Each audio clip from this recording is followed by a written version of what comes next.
Ayan, ang dami na namang bunga ng miracle fruits. Oh, lalaki na naman. Ang bilis. Ayun pa sa taas, meron pa dun sa taas. Oh, ang ganda ng mga niya.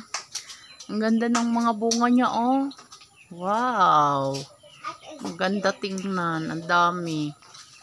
Ayan, meron na naman tayo ditong mga available. PM is the key sa mga gusto dyan. Ayan.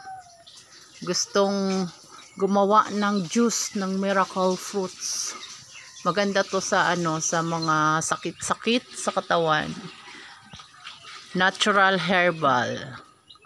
Ayan, pinipitas lang to pag once na may nag-order, tsaka lang siya pipitasin para talagang fresh na fresh ang ating miracle fruits.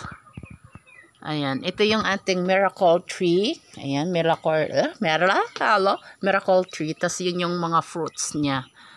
Ayan. Dami na naman, oh. Kailan lang. Ayan, PM is the key. Paunahan lang po. Paunahan lang. PM is the key. Ayan na, ready na naman yung ating mga miracle fruits. So, isang puno lang to siya. Isang puno lang. So, yan yung bunga niya. Ang ganda, oh. Ang ganda tingnan. Ang daming bunga. So, ayan. PM sa may gusto dyan. PM is the key. Ayan, oh.